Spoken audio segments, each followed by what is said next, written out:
रात का सन्नाटा हर तरफ पसरा है। चांदनी की रोशनी में जंगल चुपचाप सो रहा है, मगर एक छाया है जो हर तरफ घूम रही है, धीरे धीरे, शांति से।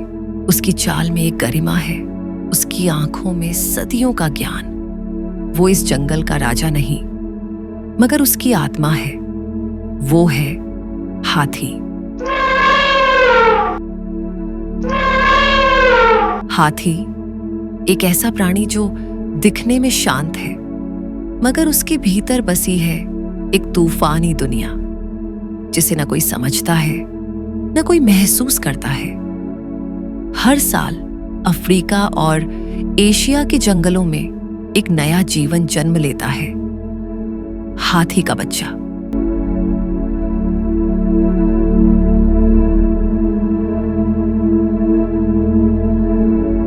लेकिन क्या आप जानते हैं, हाथियों का गर्भकाल सबसे लंबा होता है, पूरे 22 महीने। एक मां जो इतने लंबे समय तक जीवन को अपने भीतर संजो कर रखती है, जब वो बच्चा जन्म लेता है तो वो केवल मां का नहीं होता, वो पूरे झुंड की जिम्मेदारी बनता है।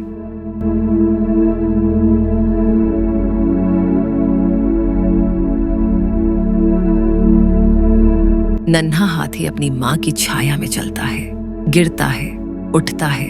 उसे चलना आता है, मगर डर बहुत कुछ सिखाता है। हर झाड़ी में शिकारियों का खतरा, हर आवाज में किसी अनहोनी का संकेत। मगर झुंड वो केवल एक समूह नहीं, वो एक परिवार है। बहुत कम लोग जानते हैं कि हाथी दुनिया के सबसे बुद्धिमान जीवों में से एक है। उनकी याददाश्त तेज होती है। वो सालों बाद भी रास्ते, इंसानों और खतरे को पहचान सकते हैं। लेकिन जो बात उन्हें सबसे अलग बनाती है, वो है भावना।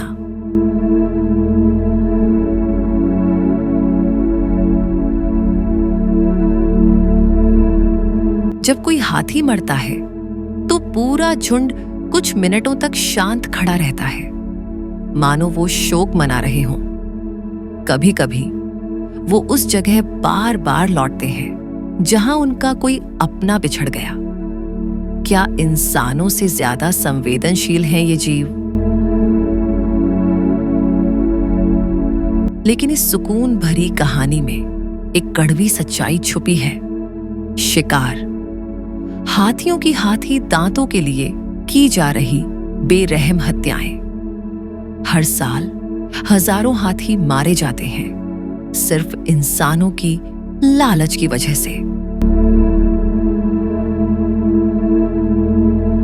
जंगल सिमट रहे हैं, हाथियों की राहें काट दी गई हैं। सड़कें, खेत और बस्तियां कभी ये इंसानों के मित्र हुआ करते थे, आज वही इंसान इनके सबसे बड़े दुश्मन बन गए हैं।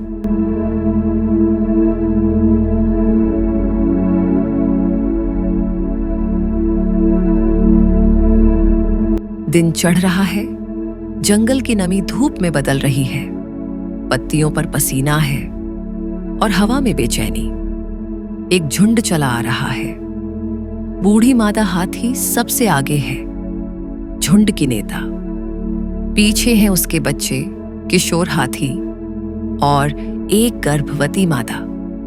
मगर सामने इंसानों की बस्ती है। जहां पहले जंगल था, अब वहां खेत है। जहां हाथियों की नदी बहती थी, वहां अब बांध बन गए हैं। और अचानक ढाएं, एक पटाखा फटा हाथियों को भगाने के लिए। बच्चे डरकर चीखते हैं, बूढ़ी माता चिंघाड़ती है। ये कोई साधारण आवाज नहीं, ये है चेतावनी।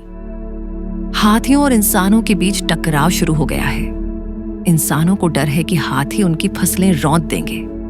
हाथियों को डर है कि उनके बच्चों को कोई नुकसान पहुंचाएगा।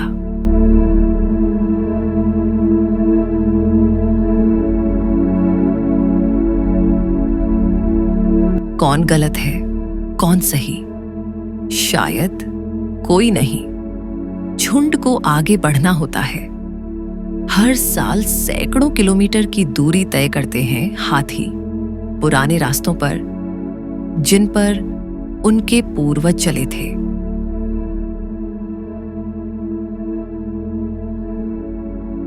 इन रास्तों को कोई नक्शा नहीं दिखाता, फिर भी वो जानते हैं कब, कहां और कैसे जाना है।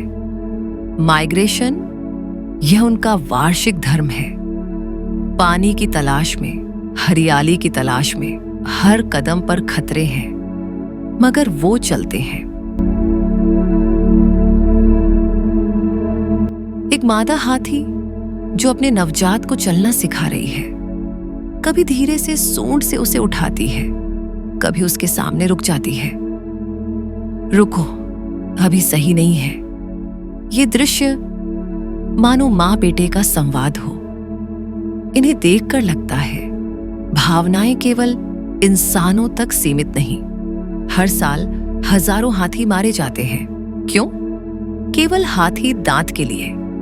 शिकारी जंगल में आते हैं, जाल बिछाते हैं, जहर मिलाते हैं और फिर एक शांति भरे जंगल को एक खौफनाक चीख में बदल देते हैं।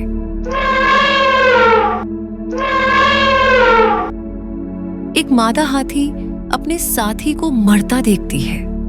उसकी आंखों में आंसू नहीं होते, मगर उसकी सूंड उस मृत शरीर को बार बार छूती है, जैसे पूछ रही हो क्यों? शिकारी तो चले जाते हैं, मगर जो पीछे रह जाता है वो है खालीपन।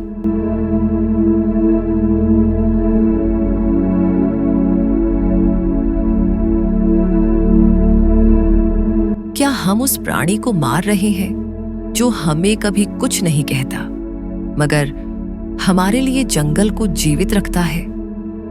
क्या हम उस दोस्त को खत्म कर रहे हैं जिसने हमें कभी अपना दुश्मन नहीं माना?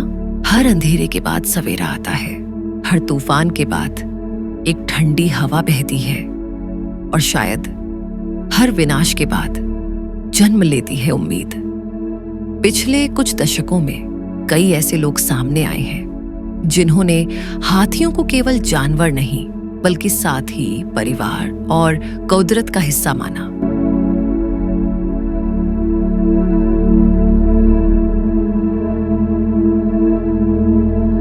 कई संरक्षण संस्थाएं दिन रात हाथियों के लिए काम कर रही हैं। वे जंगलों में कैमरे लगाते हैं, जीपीएस कॉलर पहनाते हैं और कोशिश करते हैं कि हाथियों और इंसानों के बीच फिर से विश्वास का रिश्ता बन सके। भारत, केन्या, बोत्सवाना, थाईलैंड, हर देश में कुछ ऐसे योद्धा हैं जो इन शांत दिग्गजों की रक्षा में अपनी जान तक दांव पर लगा देते हैं। 2016 भारत का दक्षिणी हिस्सा, एक बूढ़ा हाथी जिसे स्थानीय लोग वनराज कहते थे, किसी जमाने में अपने झुंड का नेता था, मगर आज वो अकेला है।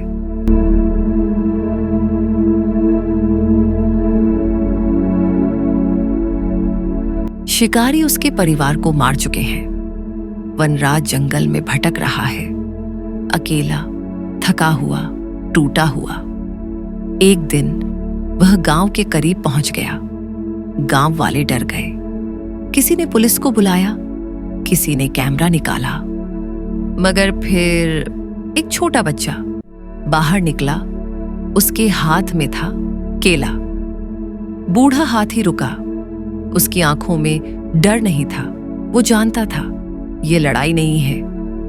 उस दिन गांव ने तय किया, हम हाथी से नहीं डरेंगे, हम उसके लिए जगह बनाएंगे। वनराज वहीं रुक गया। गांव ने उसके लिए पानी की टंकी लगवाई, खाने के लिए जगह दी और धीरे धीरे वहीं उसके जैसे 3 और हाथी आ गए। वनराज ने एक बार फिर से झुंड बनाया। ये कहानी सिर्फ एक हाथी की नहीं, यह है उम्मीद की कहानी।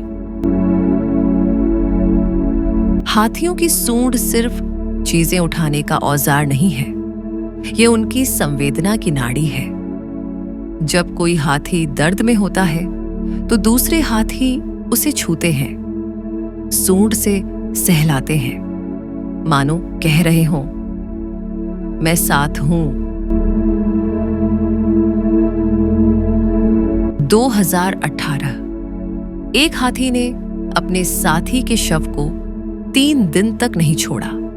उसने सूंड से बार बार उसे उठाने की कोशिश की, फिर बैठ गया और आंखें बंद कर ली। इस दृश्य को जिसने देखा वो कभी नहीं भूला। क्या हम अब भी कहेंगे कि जानवरों में भावना नहीं होती? हम जंगल पर शासन नहीं करते, हम उसका हिस्सा है। हाथी इस पृथ्वी की आत्मा है। उनका अस्तित्व केवल जंगल के लिए नहीं, बल्कि हमारे लिए भी जरूरी है।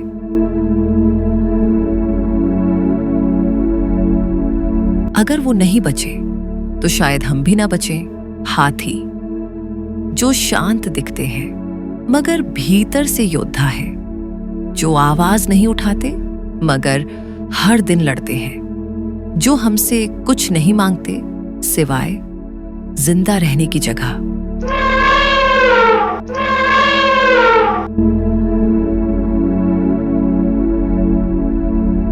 आइए उन्हें वो जगह दें जिसके वो असली हकदार हैं, ना किसी पिंजरे में, ना किसी सर्कस में, बल्कि वहां जहां उनकी आत्मा है, जंगल में। तो आइए इनकी सुरक्षा का संकल्प लें और एक आवाज बने प्रकृति और जीवन की विविधता के लिए। वीडियो पसंद आया हो तो लाइक करें और ऐसे ही एजुकेशनल वीडियो देखने के लिए चैनल जरूर सब्सक्राइब करें।